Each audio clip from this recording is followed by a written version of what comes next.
133 días del gobierno del cambio, del primer gobierno progresista perteneciente al pueblo colombiano, el primer gobierno que le ha dado vida a la Constitución de 1991, se cumplen hoy, sábado 13 de septiembre del 2025. Como siempre les decimos, bienvenidos una vez más aquí a Colombia con C, deseando que tengan un fantástico y bendecido día y por supuesto dándole las gracias eternas, totales, infinitas a todos ustedes por su impresionante apoyo.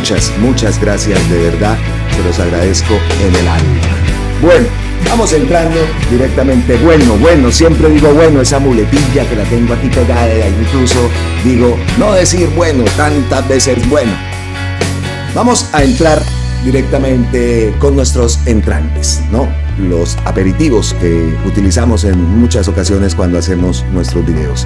Hemos dado visibilidad en buena parte de los últimos videos a la labor de Felipe Harman, a la labor de la Agencia Nacional de Tierras y por supuesto a esa promesa del gobierno del cambio de entregar tierras y con esa entrega de tierras por supuesto transformar territorios y transformar la vida de muchos campesinos que se han visto desplazados en años anteriores, en décadas anteriores por grupos armados, en fin, ya sabemos cómo ha sido todo este desplazamiento forzado y por supuesto sabemos que esta acción a muchos no les gusta.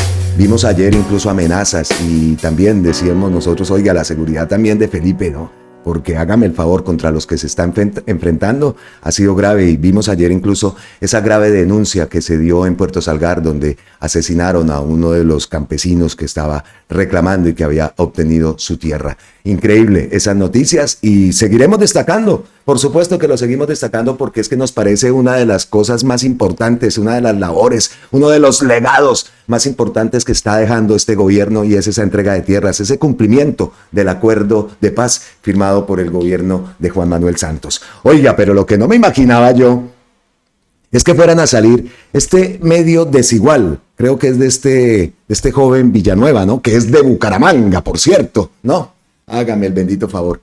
Pues ese medio publica: contratistas de la Agencia de Tierras son sometidos a presiones para usar sus redes y publicar propaganda política. Les exigen destacar la gestión de Felipe Harman e incluir el eslogan "con dignidad cumplimos". Una ironía amarga que pisotea la dignidad de los trabajadores. ¿Perdón?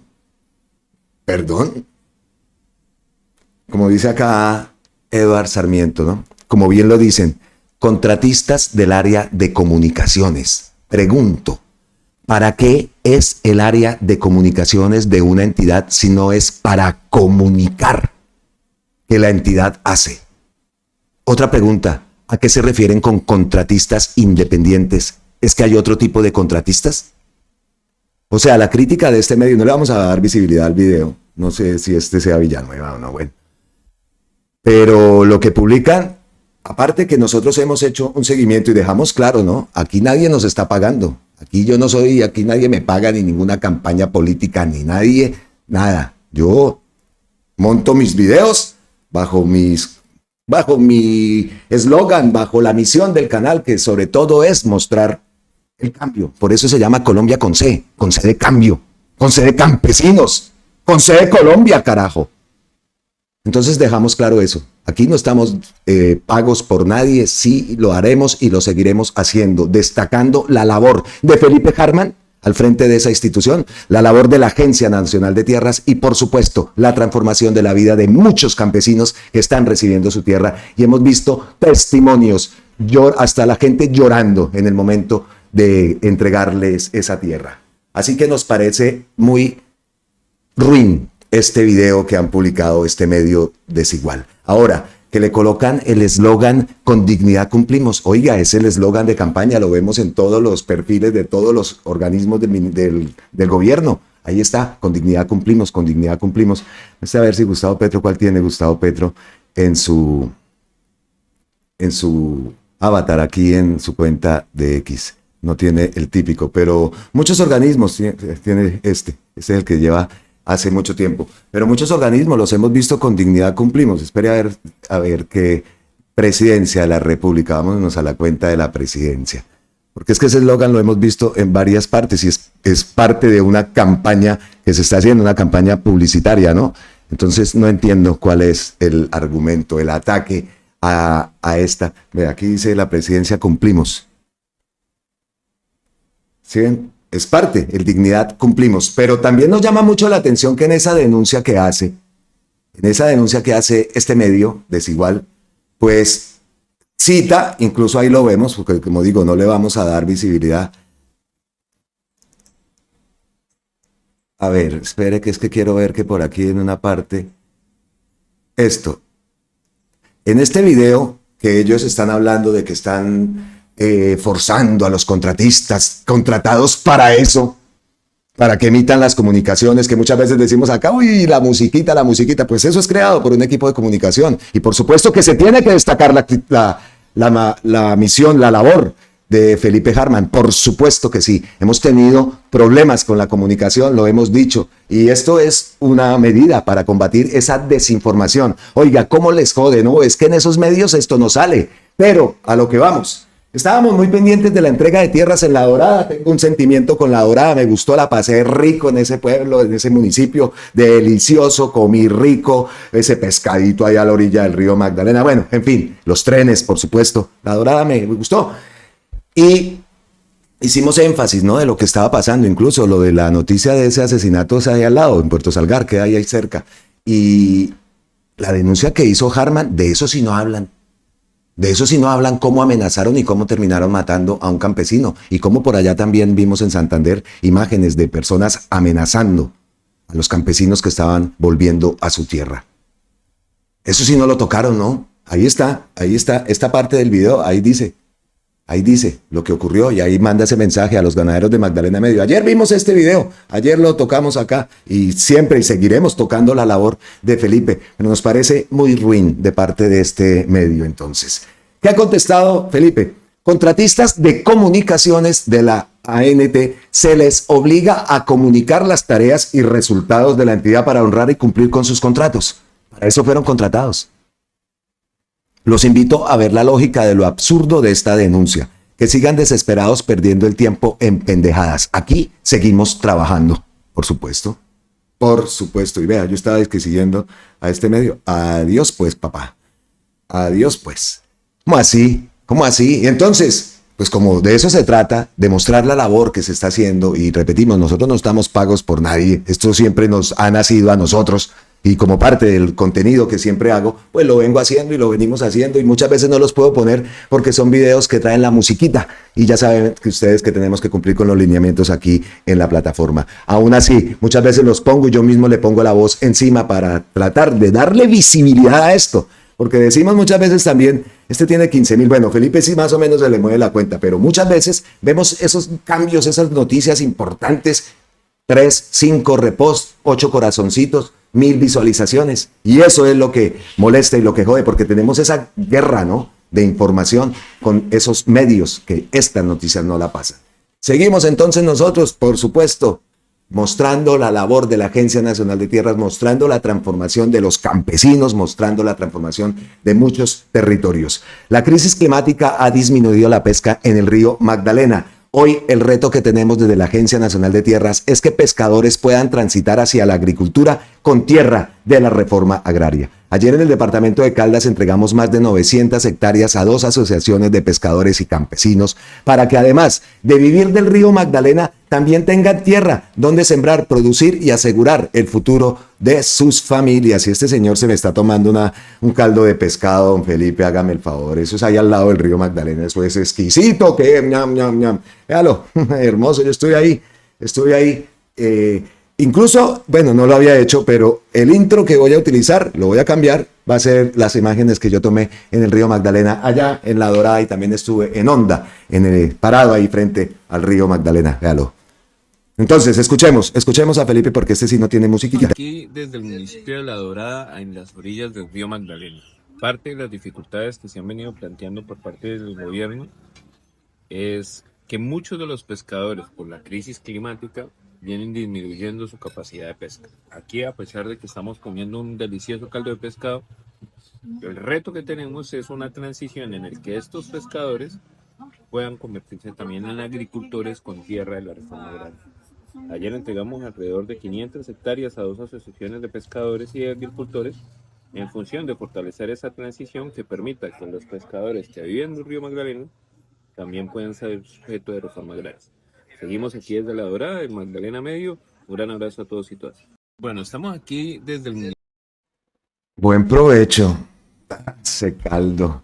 Y les cuento, Harman yo no sé cómo anda con camisa. Dios mío, allá en La Dorada eso el calor es 43 grados. Yo estuve en diciembre. En diciembre ya empezamos a rezar la novena con la señora del hostal donde me estaba hospedando. Un amor de gente también. Y después supe que eran uribistas, pero se portaron conmigo una belleza. No sabían ni siquiera lo que estaba ocurriendo ahí con los trenes y la señora muy pendiente de cómo me había ido, si había logrado la entrevista, en fin, un amor de señora. Si van por La Dorada, quédense en el hostal Casaluna. Casaluna se llama, una preciosidad y muy económico, una atención única, en fin, muy bueno, muy bueno. Entonces, yo no sé cómo hace Felipe Harman ahí en ese calor, porque después de tomarse ese caldo de pescado con ese calor, la sudada, eso alimenta de lo lindo, el caldito de pescado que se me está tomando el Felipe Harman, hágame el bendito favor. Bueno, pero independientemente del caldo de pescado, la noticia es esta, ¿no? La crisis climática ha disminuido la pesca en el río Magdalena y el reto que tiene la Agencia Nacional de Tierras entonces es que los pescadores puedan transitar hacia esa agricultura con tierra de la reforma agraria, que tanto les molesta, ¿no? Tanto molesta. Pues más de la Agencia Nacional de Tierras. En Sabana de Torres, Santander, recuperamos 68 hectáreas que habían sido arrancadas al pueblo. Hoy esa tierra vuelve a manos campesinas, donde siempre debió estar, para sembrar, producir, dar vida y no para el lavado de activos ni la injusticia social. Ya son más de 10.000 hectáreas recuperadas en todo el país que regresan a manos de quienes trabajan la tierra. El campo resiste y vence con dignidad. Cumplimos y vamos por más. Pues el equipo de comunicaciones de Felipe Harman que hagan su labor, que la están haciendo muy bien y que sigan mostrando todos estos avances. Vean esos paisajes tan hermosos, ¿ah? Esa tierra. Colombia es única definitivamente. ¿Ah? Ahí vemos esto. Y esto se da allá en el hermoso departamento de Santander, exactamente en Sabana de Torres. Listo, esos eran los entrantes de la Agencia Nacional de Tierras, dedicados a ellos y dedicado a esa gran labor que se está llevando a cabo en el país y por supuesto esa reforma agraria continúa. Y aquí ponen el eslogan, vea, con hashtag y todo, con dignidad cumplimos, es el eslogan del gobierno. Y pasando a noticias importantes que se han dado en las últimas horas, por supuesto tenemos que hablar de la alocución del presidente el día de ayer. Una alocución en viernes. Me pareció muy buena, me pareció directa, sin tanta gráficas y tanto cuadro que muchas veces esta gente, esos medios los utilizan es para burlarse, para ridiculizar al presidente, para atacar al presidente, pero no para mostrar los verdaderos datos. Y en este caso, pues el tema de la nueva EPS y por supuesto el tema de la reforma a la salud. Así que Gustavo Petro se dirigió a los colombianos para hablar sobre esa situación financiera de la nueva EPS y los hallazgos que encontró la Contraloría, informe que aquí hemos dicho, informe que nos parece un informe con una intención electoral absurda, algo que pasa los límites definitivamente. ¿Por qué lo decimos? Porque esto es lo mismo que se había dicho en diciembre del 2023, esos hallazgos que había encontrado la Contraloría. Y también lo decimos porque ese informe lo ha utilizado la extrema derecha, la derecha en Colombia, la centroderecha, el fajardo-uribismo. Bueno, todos de ahí para allá han utilizado ese informe para atacar al gobierno y para meter esa mentira a la gente, que es lo que más jode. Porque pueden atacar, pero ya meterse con la gente y escribir un post como el que hizo David Luna, dirigiéndose a los colombianos, que si les estaban negando los medicamentos, si les estaban negando la atención médica, era por culpa del presidente. Increíble. Eso lo utilizaron y por eso decimos nosotros, ese informe de la Contraloría, coincidimos con esa pregunta que hizo Vicente Calvo. Bueno, también habló Gustavo Petro de ese informe, como lo digo, que ratifica las denuncias que ya había presentado el gobierno nacional. Y a partir de esto, Gustavo, el presidente, presenta un balance de la situación. Las liquidaciones masivas de las EPS solo protegieron a los dueños de las EPS mientras crecieron las deudas con el sistema de salud. Durante la intervención realizada por el Gobierno Nacional en abril del 2024, se descubrieron 5 billones en deudas no reportadas ocultas aproximadamente en 12 millones de facturas. Es que esto no lo pueden pasar de agache. Esto no lo pueden pasar de agache. Y esa es la razón de que gracias a la intervención se descubrió este modus operandi, digámoslo. Entre 2008 y 2016, las clínicas y los hospitales reclamaron deudas por 124.000 millones, pero el agente liquidador solo reconoció cerca de 40.000. Hay un desfalco de 80 y pico mil de millones, ¿no? Entre 2017 y 2024 se reclamaron más de 30 billones, de los cuales los liquidadores reconocieron apenas 9 billones y terminaron pagando solo 1 billón.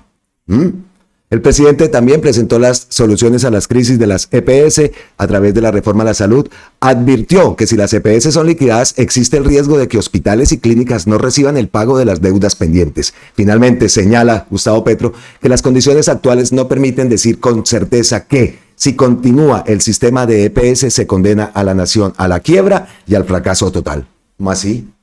Es que esto cada día que pasa, es un día más que ese sistema de salud demuestra que es un sistema insostenible, que eso de que la salud es un derecho universal, cada día es mentira, esa frase, ¿no? Cada día se demuestra que en Colombia es mentira con este sistema de salud que tenemos. Increíble, increíble. Y ayer hablaba yo de mi examen y de las operaciones que he tenido y comparando, ¿no? Aquí y allá, y oiga, ¿por qué? ¿Por qué aquí sí y en Colombia no?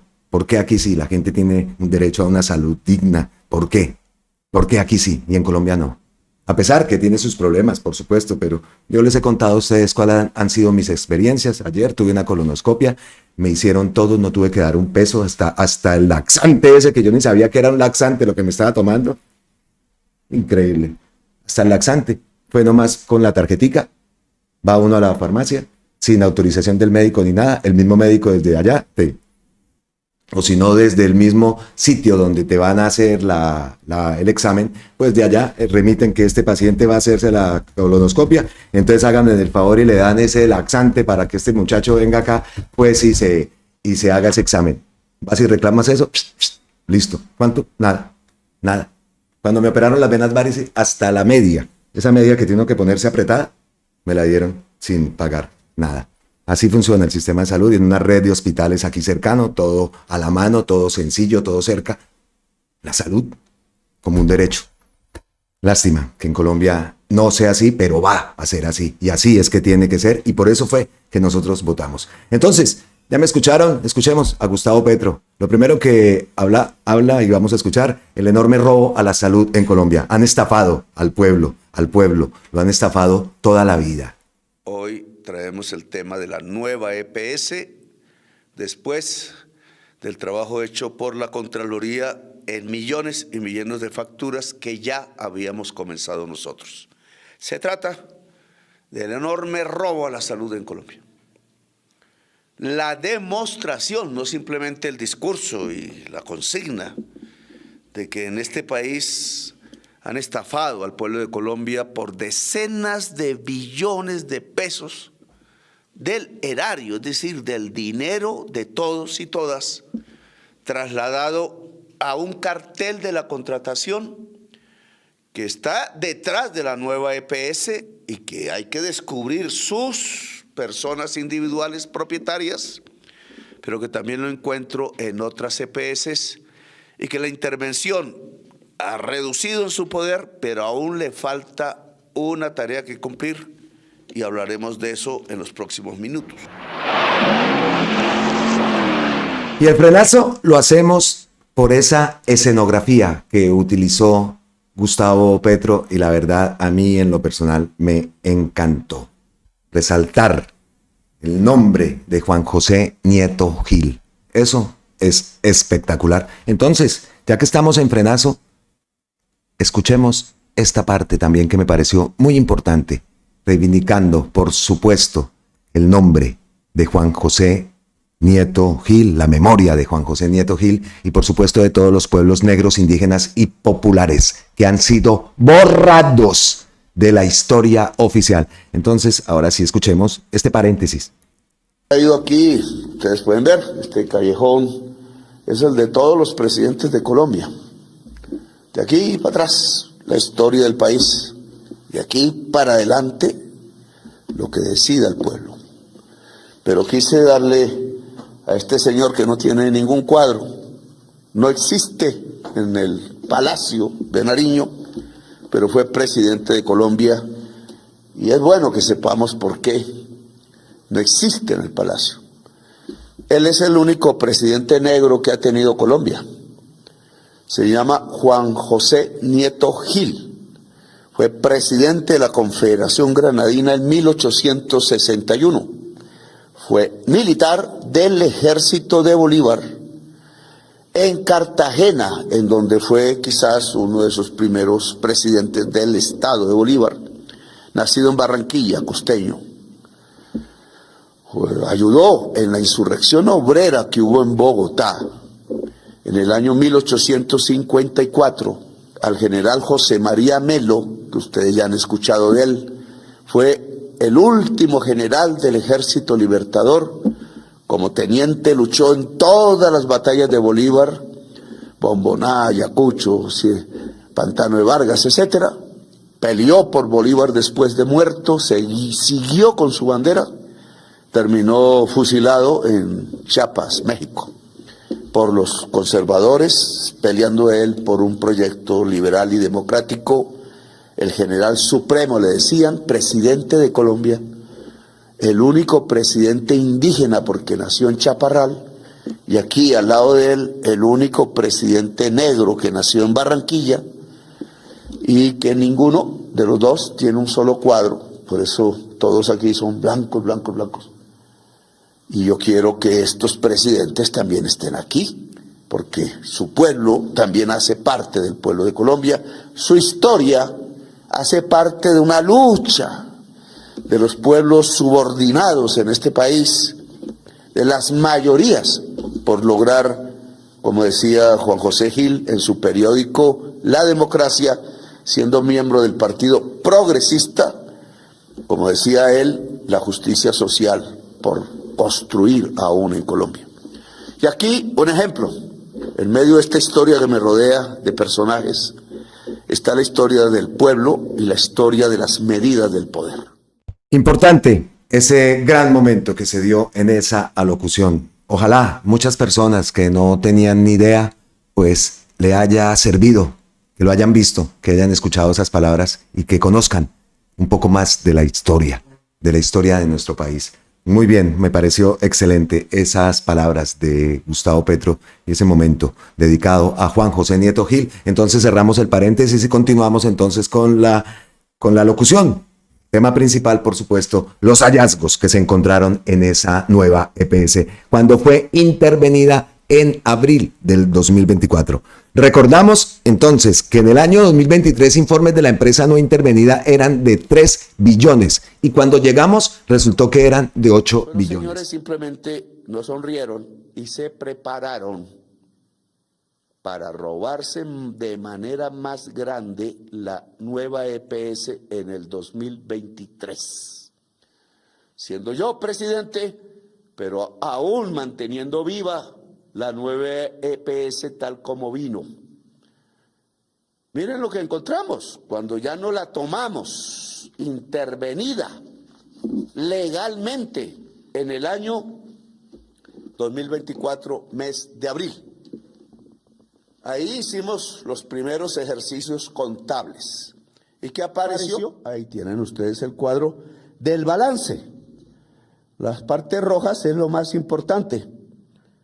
La EPS, primera columna, fue lo que entregó la Junta falsamente y la presidencia, y la segunda columna, lo que encontramos ya e hicimos una nueva contabilidad y sus diferencias son abismales, que están básicamente en la primera línea sombreada de roja, de 2.9 billones, casi 3, se pasa a 8 billones, una diferencia de 5 billones, más o menos la cifra exacta. Está en pasivos. ¿Qué es pasivo? La deuda de la empresa. La contabilidad le llama pasivo, obligaciones con terceros.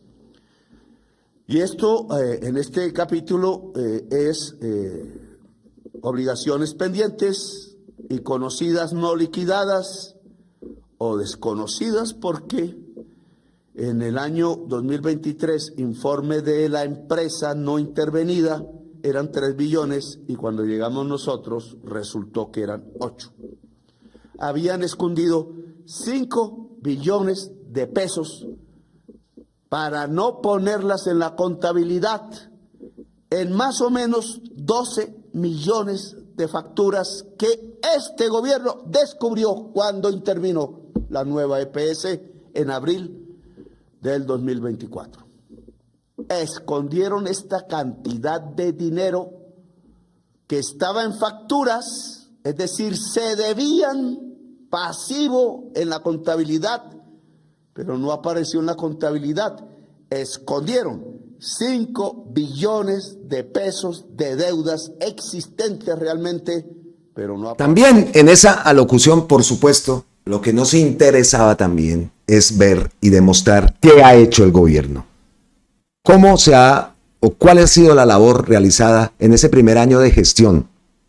Las soluciones a la crisis a través de la reforma a la salud, que poco a poco avanza en su aplicación. Entonces, lo que ha hecho y que ha publicado esta página de la Presidencia de la República es el giro directo de recursos. Ahora el dinero va directamente a las IPS, hospitales y clínicas, para que no se pierda en intermediarios. Nosotros ya lo hacemos en las EPS intervenidas. Giramos el recurso al hospital y a la clínica, que son las víctimas de ese sistema.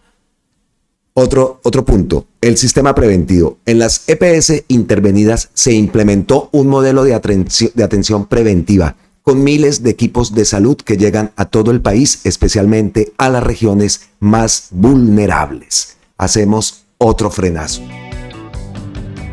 Miren esta denuncia, y dice Gustavo Petro, ojo a esta denuncia. Olga Bernal publica, los equipos básicos de salud en Medellín están siendo saboteados por quienes manejan. Miren esta miserableza. Miren esta miserableza. Entonces los equipos básicos de salud están siendo saboteados por quienes manejan las bases de datos con la información de los pacientes que se visitan. Se están desperdiciando esos recursos y no se está llegando a la población que lo requiere. ¿Hasta cuándo también? ¿Hasta cuándo tenemos que permitir que Fico y que toda esta gente sigan saboteando al gobierno? Vendepatrias, que allá los vimos. ¿Será que están dando las explicaciones de cómo presuntamente, o bueno, ya ni presuntamente porque eso ya ha sido comprobado, cómo financiaron las campañas y cómo ayudaron a que Fico en la primera alcaldía llegara a ese puesto, a ese cargo en Medellín? ¿Será que eso también lo está hablando? Porque si de eso se trata, me imagino que también tendría un espacio para hablar de eso y para, como es un arrodillado, pues ir allá a Lamber y a dar las explicaciones pertinentes de esas graves denuncias, ¿no? O de las investigaciones que siguen en su curso, que siguen en su contra y que siguen su curso. De eso también hablaría por allá, con Díaz Balar, con María Elvira Samper, y en fin. ¿Será que sí? ¿Será que sí lo hizo? Entonces dice Gustavo Petro, ojo con esta denuncia, la población misma la que debe avisarnos en qué municipios no funcionan los equipos de salud cuando se giran recursos nacionales. Es la ciudadanía la que hoy tiene el poder de controlar. Paso tu información a quien corresponde, Olga. Entonces aquí hay un punto, la ciudadanía, es sabiduría ciudadana. Entonces, ¿cómo se hace para conformar esa sabiduría? ¿Cómo se hace? Porque si de esto se trata, entonces también siempre hablamos que los recursos se van para muchas cosas, el gobierno los destina para muchos planes de transformación territorial, de justicia social, y terminan embolatados o terminan robándose hasta el nombre. de esos planes de transformación del gobierno, que eso ya se ha denunciado tanto en Medellín como en Barranquilla. Tu casa bacana, creo que es que le pusieron al programa del gobierno de arregla tu casa, de mejora tu casa. Le pusieron tu casa bacana, algo así. Por otro lado, la plata se pierde.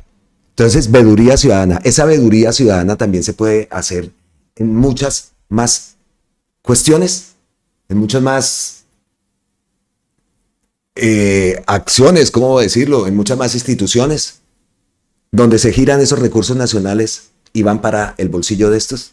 Porque es que lo que hablamos acá es que cómo se va a hacer, y es una de las preguntas que decimos, ¿no? ¿Qué vamos a hacerle si tenemos la oportunidad, o que ustedes si tienen la oportunidad transmitírselas a nuestros precandidatos? ¿Cómo se va a hacer para que los recursos vayan a donde tienen que ir, para que los recursos no se queden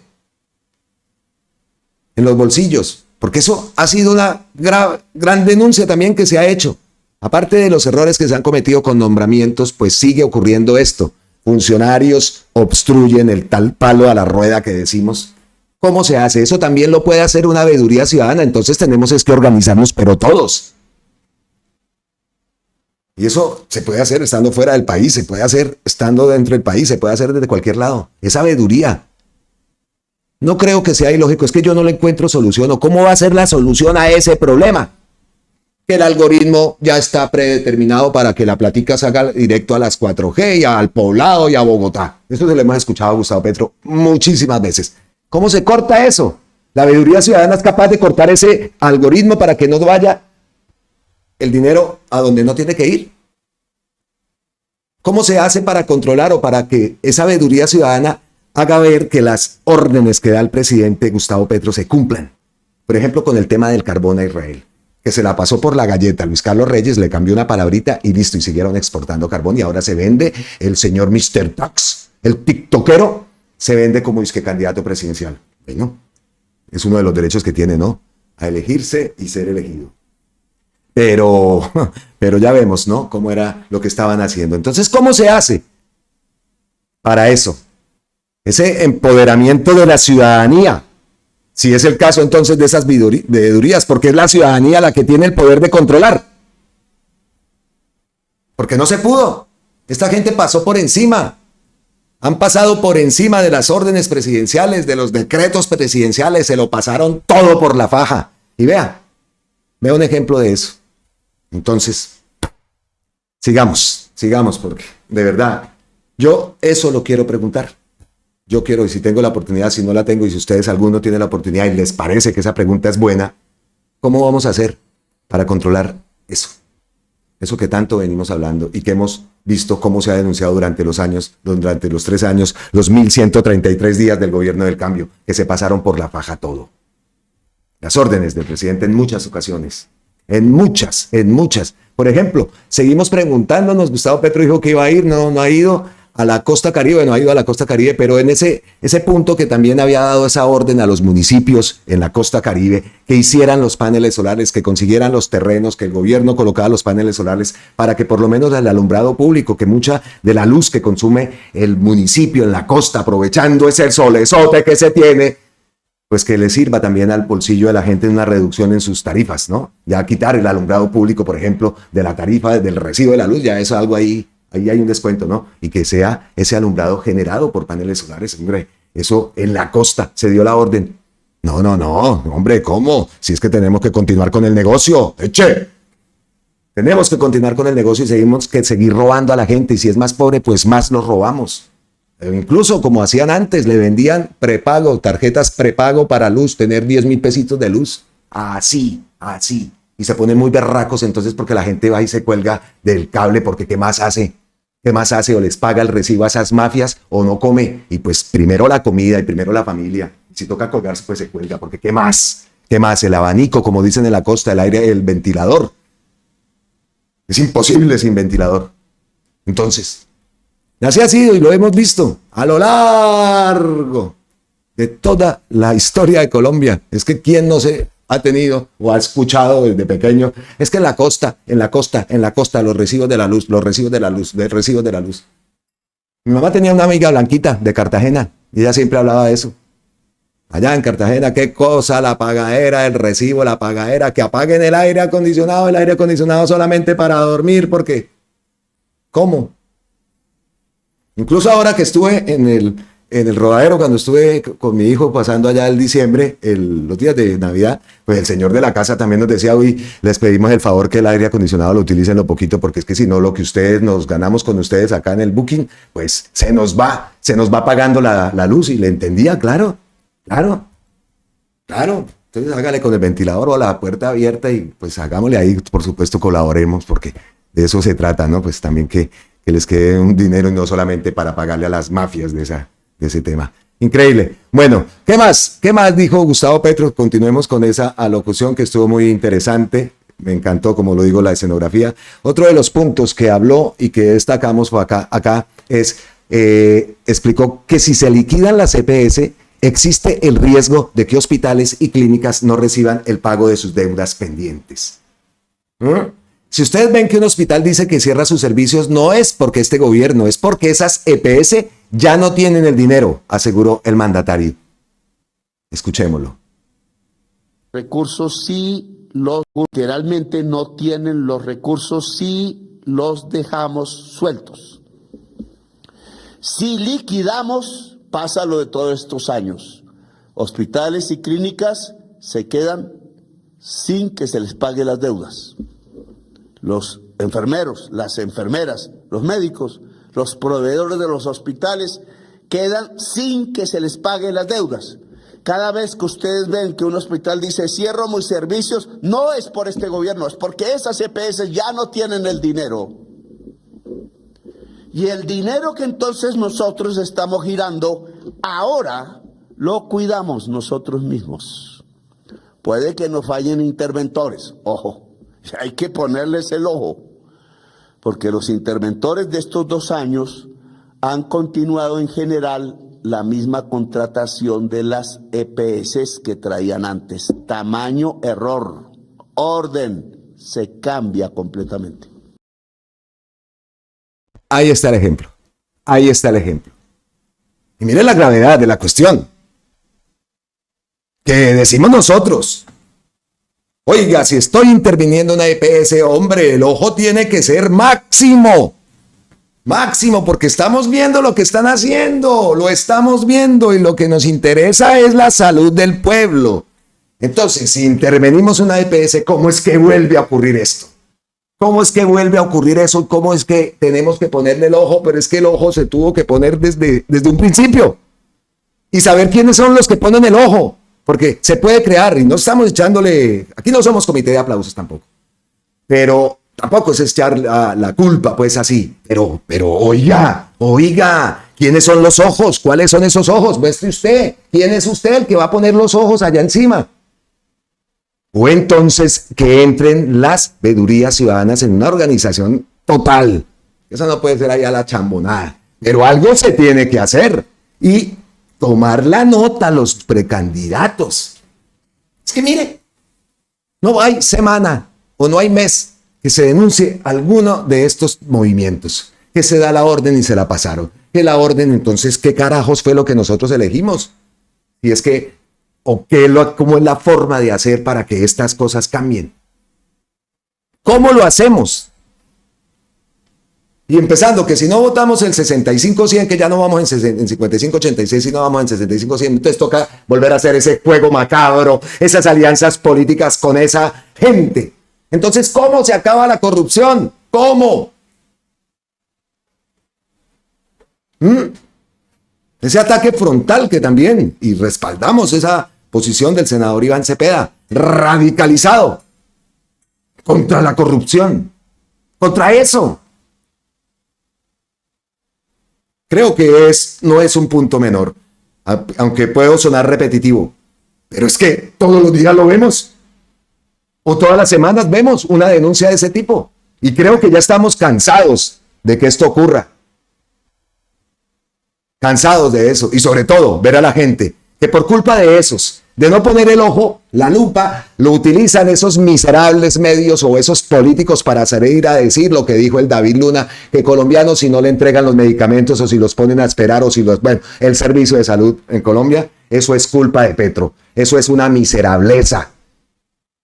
Eso es una miserableza. Entonces, ¿cómo carajo se puede permitir que los ojos sigan cerrando los ojos, que se pusieron los ojos para que vean eso, cierran los ojos y sigue ocurriendo lo mismo?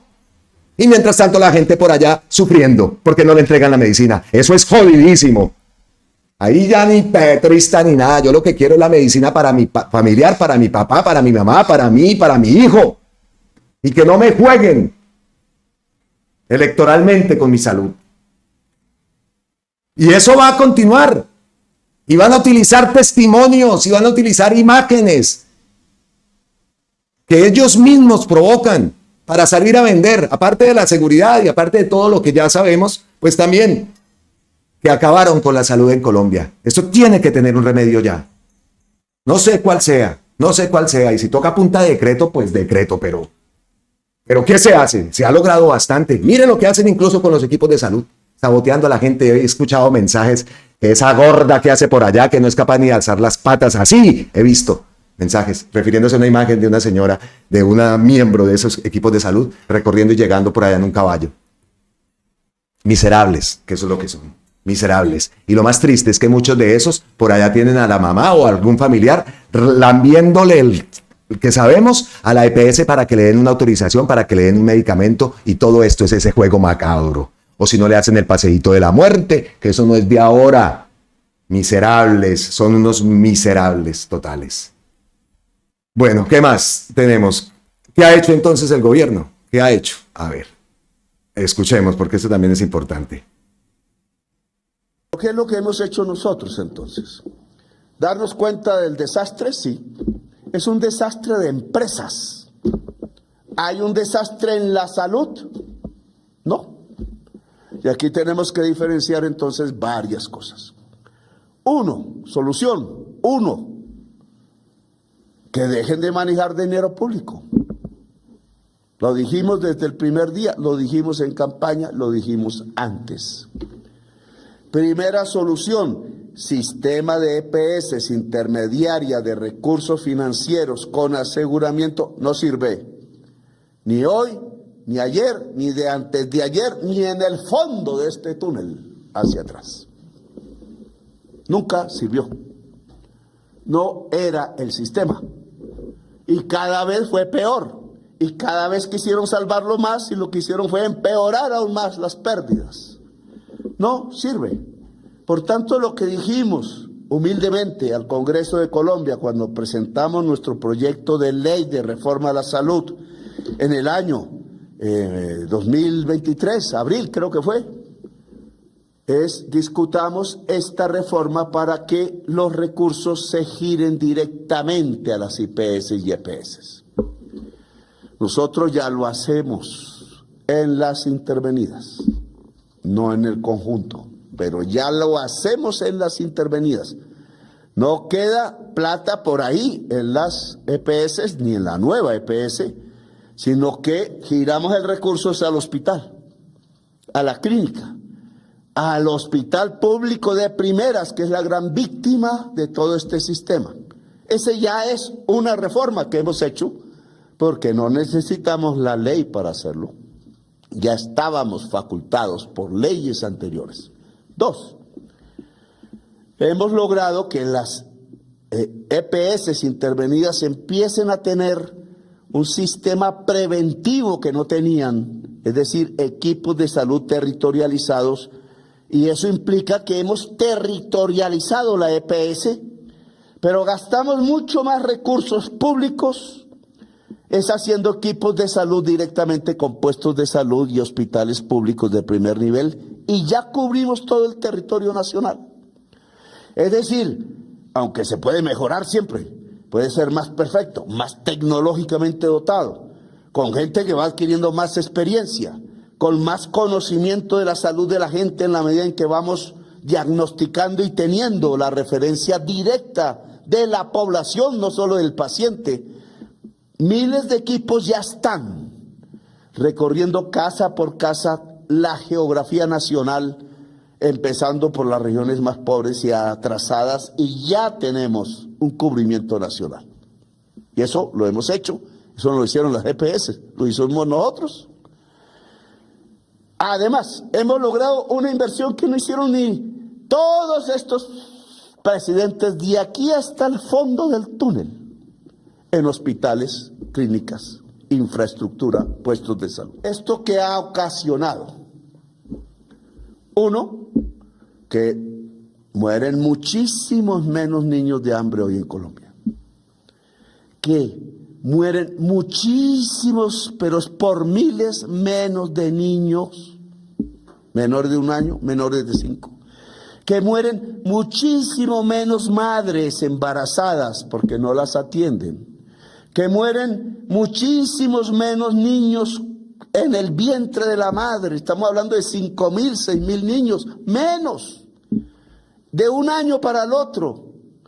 Y vamos avanzando porque estamos viviendo mes por mes y cada vez bajan más las tasas.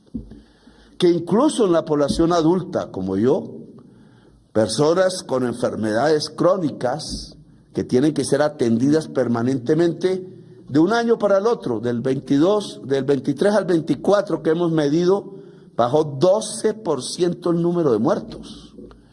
Es decir, nosotros podemos presentarle a la sociedad, claro, la catástrofe de estos empresarios que se robaban la plata, pero también podemos mostrarles cómo ha mejorado, gracias a la aplicación de la política del gobierno, la salud de la gente en Colombia.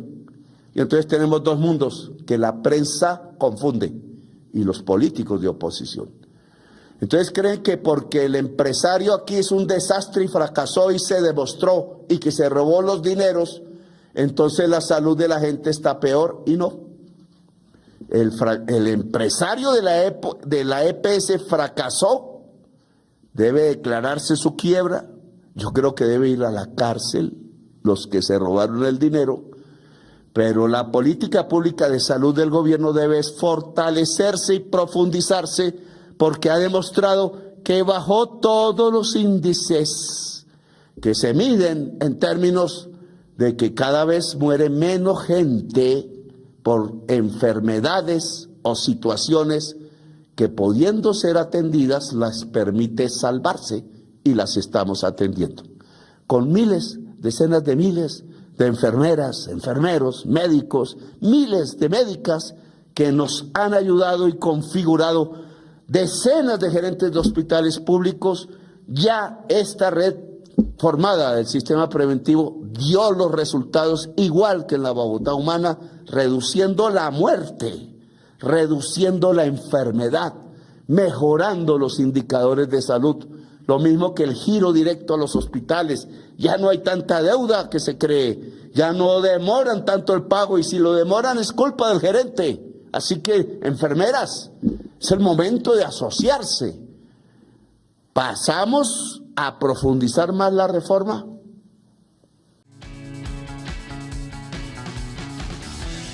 Escuchábamos a Gustavo Petro y decíamos y pensábamos, ¿no? La reforma a la salud, ¿qué? La reforma a la salud, ¿qué? Parada. Parada.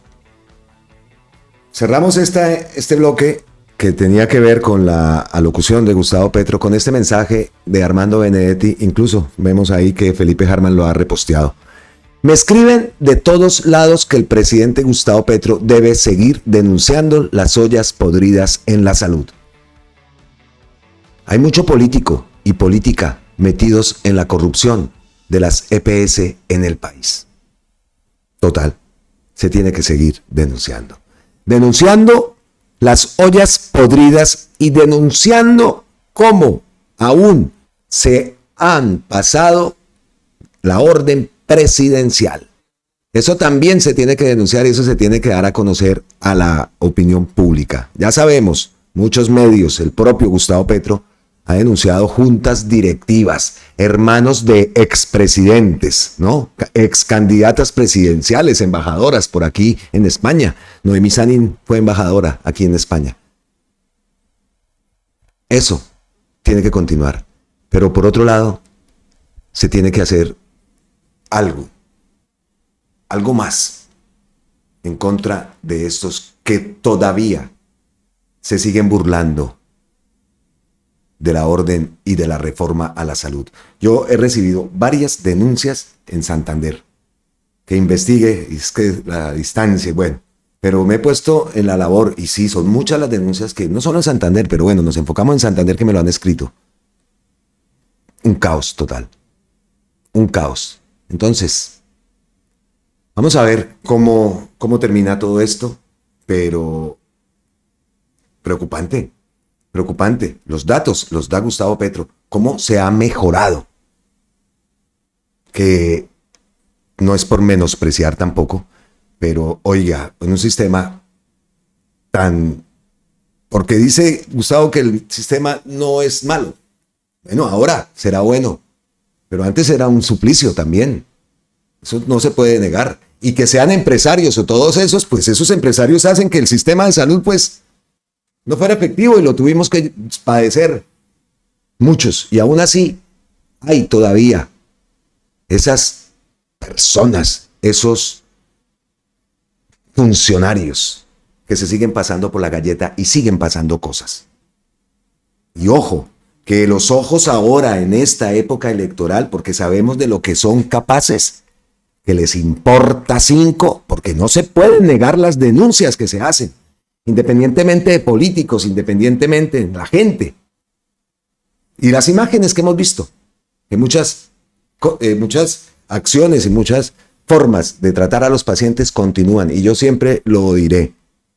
Mucha gente también que viven de pronto solos, que no tienen el respaldo, están en otras ciudades, adultos mayores, que prefieren, como dicen, que sea la voluntad de Dios y no luchar contra esas EPS. Esa locución estuvo muy buena. De ahí se tienen que sacar muchos mensajes para que le lleguen a esa gente, para que el equipo de comunicación tiene un material exquisito, para que el mensaje del WhatsApp sea contrarrestado con la verdad. Entonces ahí es donde está la cuestión. No solamente en redes, no solamente equipos que trabajen y hagan TikToks y hagan videos y tal. Fuera. ¿Cómo se hace? ¿Cómo se hace?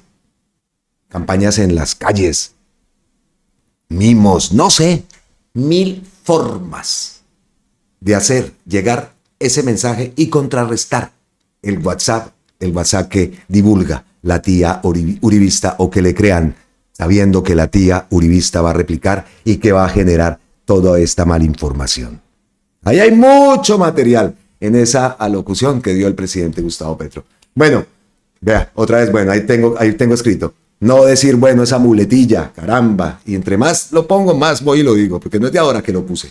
Pasamos entonces a otra noticia, por supuesto, siguiente tema, y este tema tiene que ver con Nicolás Petro. Las presiones que se han denunciado ya desde hace bastante tiempo. Hemos visto acá varios posts, incluso varias informaciones que publica el abogado Carranza, abogado de Nicolás Petro. Pues hay presiones indebidas en el juicio de mi hijo, dijo Gustavo Petro. Aseguró que el juicio contra su hijo Nicolás tiene presiones. ¿Por parte de quién? De la Fiscalía. ¿Y por parte de quién? Es que esto es lo más increíble, ¿no? Y no pasa absolutamente nada. De la innombrable de Vicky Dávila. Hemos visto varios cruces de post del abogado Carranza con la innombrable. Son varios. Y Gustavo Petro se mamó. Perdón la palabra. Y se refiere a ese proceso penal que lleva su hijo Nicolás cuando fue diputado del Atlántico. El mandatario hizo la salvedad que no ha intervenido en este juicio, pero expresó que hay presiones indebidas. ¿Cómo se va a quedar uno callado también como papá? ¿Ah? Que la embarró, que cometió el error, por supuesto, pero que de ahí a que vayan a presionar y todo lo que viene denunciando, a mí no se me va a olvidar, y creo que a ustedes tampoco. ¿Cómo es eso que llegó Barbosa a la reunión y que le propuso que dejaran a Mancera a cargo de la Fiscalía? Esa presión a Gustavo Petro. ¿Qué? Entonces, ¿qué? Si no le cogemos al hijo de parche, ¿o qué? Eso era, ¿cierto? Afirmé que no intervendría en el proceso penal de mi hijo, guardando las funciones de mi actual cargo. Lo he cumplido. Nadie que tenga que ver con el proceso contra mi hijo puede afirmar lo contrario. Por eso debo expresarme ahora. porque ahora sí hay presiones indebidas y no de mi parte, y debo denunciarlas públicamente. Sé lo que intentó hacer Barbosa y Mancera y sus fiscales con mi hijo y lo que pretendían conmigo. He denunciado también la fuerte influencia que una agrupación mafiosa organizada en forma de coalición o federación a la que le llaman junta tenía y aún tiene en la fiscalía. Esos vínculos incestuosos produjeron que el puerto de Buenaventura exportara más polvo blanco con la ayuda de funcionarios del CTI, que la confederación mafiosa se extendiera a Ecuador. Incluso el fiscal general intervino en las elecciones ecuatorianas y produjo la impunidad sobre actores intelectuales del asesinato del fiscal paraguayo Pecci en Cartagena. Grave. Sé que esta agrupación, dado los golpes que le he dado a su exportación de polvo blanco, fundamentalmente a Europa, pretendía arrodillarme con la situación judicial de mi hijo y de ahí la manera como fue tratado y es tratado. Sé de los vínculos estrechos de la entonces periodista Dávila y el fiscal Barbosa y sus fiscales.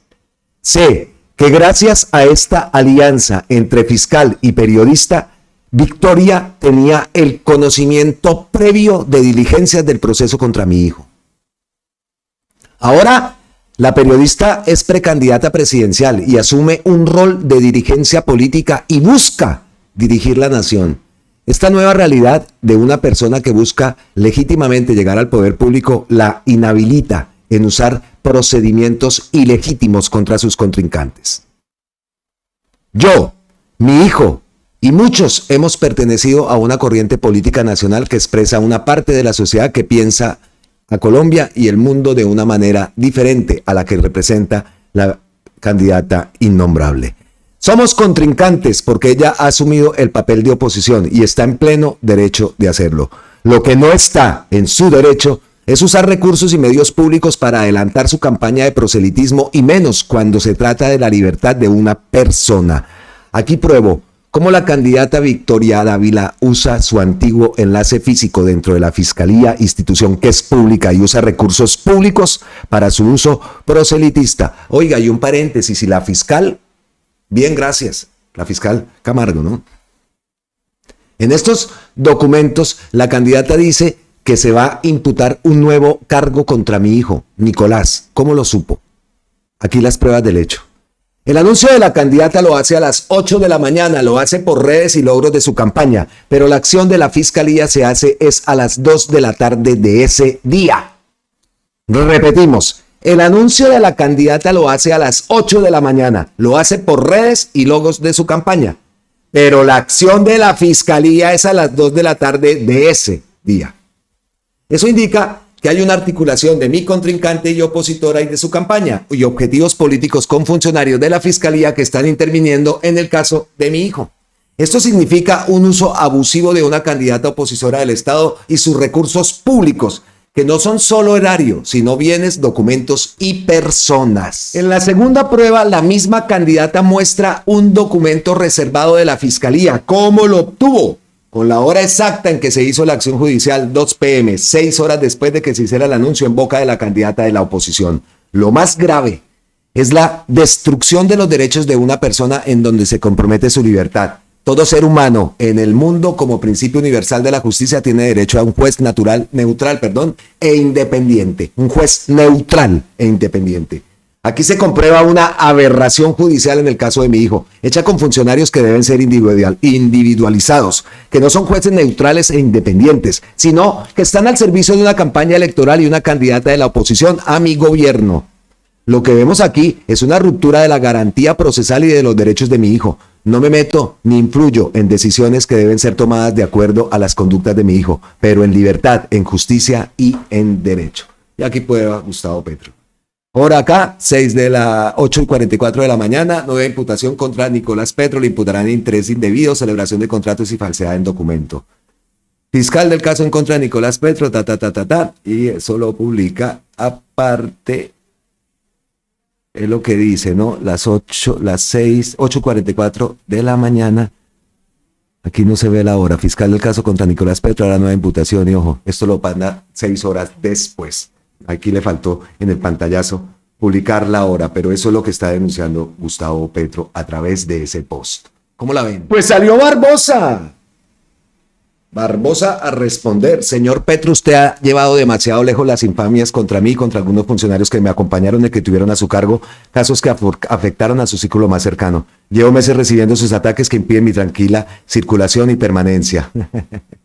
Ay, Dios.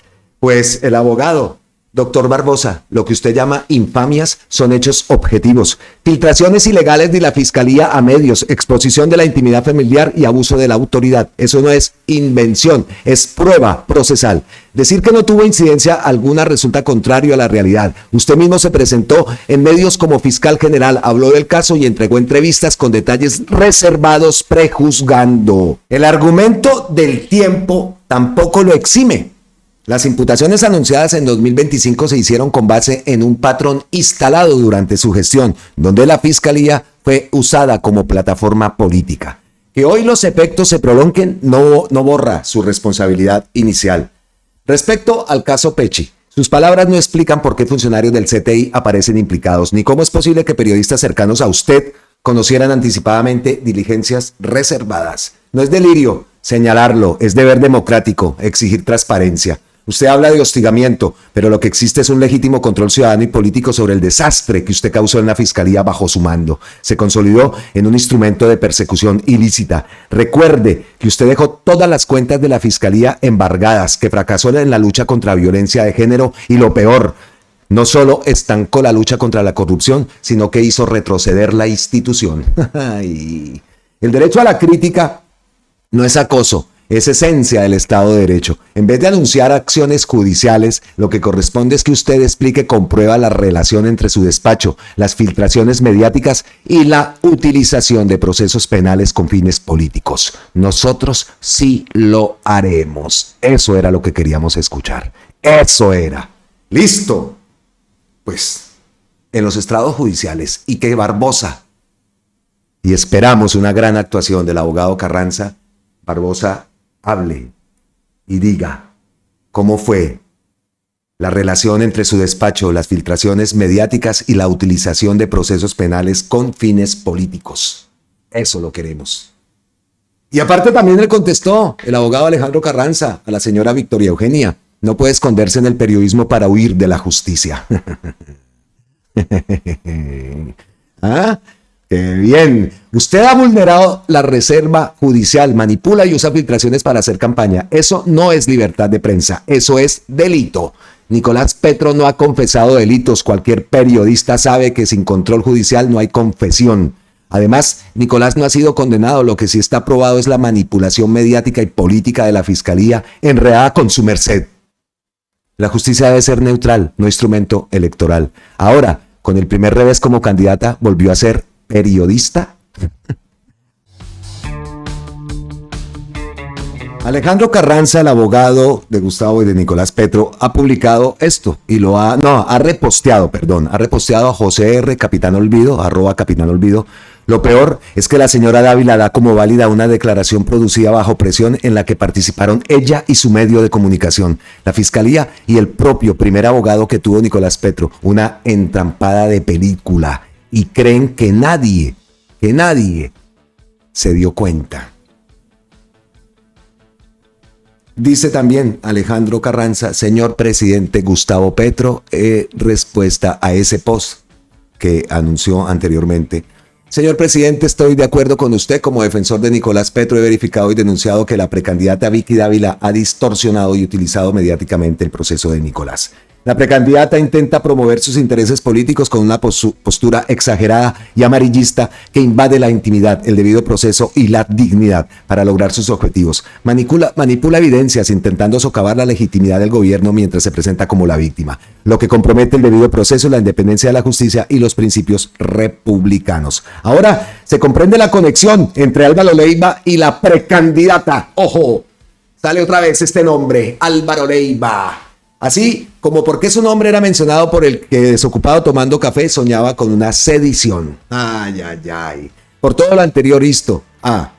CIDH, ello es la Relatoría Especial, Relatoría Especial para la Libertad de Expresión de la CIDH, nada de flip, ¿no? Esta es la Relatoría Especial para la Libertad de Expresión, CIDH, a la CIDH y a la ONU Human Rights a estar vigilantes frentes a estas prácticas en las que incluso buscan manipular el sistema interamericano. He iniciado acciones legales para salvaguardar la independencia judicial, el debido proceso y preservar nuestra unidad nacional, ya que en esta guerra jurídica no permitiremos que se interrumpa el hilo constitucional. Bentham decía, la justicia es el gran interés del hombre en la tierra. Cuando se corrompe, los lazos de la sociedad se disuelven. No permitiremos que la venganza, las encuestas electorales de la candidata y el populismo punitivo invadan y manipulen la verdad del proceso judicial, haciendo que la justicia escape en el juicio penal. Insto respetuosamente a vigilar las prácticas reprochables estas instituciones que nombramos anteriormente, la Relatoría para la Libertad de Expresión, a la CIDH y a ONU Human Rights, a vigilar las prácticas reprochables de la que cometería la precandidata y que vulneran la autonomía de la Fiscalía. Me enredé entre tantas direcciones de X, ¿no? Entonces, insta respetuosamente a los organismos ya mencionados anteriormente a vigilar las prácticas reprochables que cometería la precandidata y que vulneran la autonomía de la Fiscalía. Justicia, respeto, lawfare. Nos alegra mucho, sobre todo el anuncio de esas acciones judiciales. Grave lo que denuncia Gustavo Petro y esperemos a que esas denuncias se den y que se sepa la verdad, que es lo que queremos, y que este Francisco Barbosa sea desenmascarado. Ya todos sabemos de su actuar, pero queremos que la justicia lo confirme. Eso es lo que deseamos, porque ese tampoco va a pasar de intocable. Y ese también dice que precandidato, ¿no?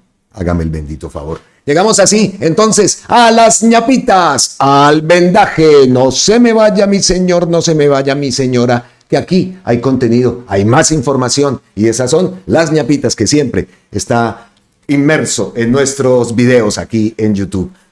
ñapitas. Y la primer ñapita tiene que ver con Jair Bolsonaro. Condena a Jair Bolsonaro genera reacciones del presidente Petro, de Trump y de Lula. Nos vamos. ¿Qué dijo Gustavo Petro? Todo golpista debe ser condenado. Son las reglas de la democracia. El secretario de Estado del gobierno de Donald Trump, Marco Rubio, rechaza la condena contra Jair Bolsonaro y asegura que Estados Unidos responderá a la casa de brujas. No pues, con Lula. Ay, payasos, definitivamente. Vamos otra vez al artículo de... ¿Qué es esto?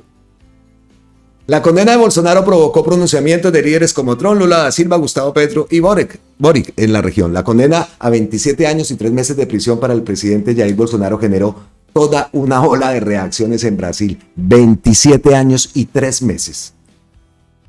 La Corte Suprema declaró culpable de encabezar una organización criminal con la intención de mantenerse en el poder tras perder los comicios de 2022 frente a Luiz Inácio Lula da Silva. La sentencia, que también afectó a 7 de sus exministros y antiguos jefes militares con penas entre 2 y 26 años, marca un hecho histórico en Brasil. Es la primera vez que un jefe de Estado recibe una condena por golpismo desde la recuperación de la democracia. Bolsonaro, de 70 años, permanece en arresto domiciliario en Brasilia desde agosto tras incumplir medidas cautelares. No asistió al juicio alegando problemas de salud. América Latina, frente a la condena de Jair Bolsonaro, uno de los mandatarios fue Gustavo Petro. Ya vimos el post que envió, mientras que Gabriel Boric, presidente de Chile, comentó: mis respetos a la democracia brasileña que resistió un intento de golpe de Estado y hoy juzga y condena a sus responsables. Trataron de destruirla y hoy termina fortalecida. Democracia siempre. Ustedes no lo están viendo, este artículo de RTBC. Aquí vemos el post de Boric y aquí estaba el de Gustavo Petro. ¿Qué más dice por aquí? Trump reaccionó de inmediato. El republicano tachó la condena de muy sorpresiva y su secretario de Estado, Marco Rubio, aseguró que Estados Unidos responderá en consecuencia a la injusta sentencia. Trump ya aplicó aranceles punitivos a productos brasileños bajo el argumento que existe una casa de brujas contra quien consideran un gran amigo. Tal, ¿no? Así manejan. El gobierno de Lula da Silva repudió la reacción de Washington. Amenazas como la lanzada hoy por el secretario de Estado norteamericano Marco Rubio no intimidarán a nuestra democracia, señaló la Cancillería brasileña a través de su cuenta de X. Amenazar ay, a Lula. Ay, Marco Rubio. Ay, Marco Rubio. Ahí vemos el post de Gustavo Petro y nos vamos para la siguiente ñapita y ven ahí a Gustavo Bolívar.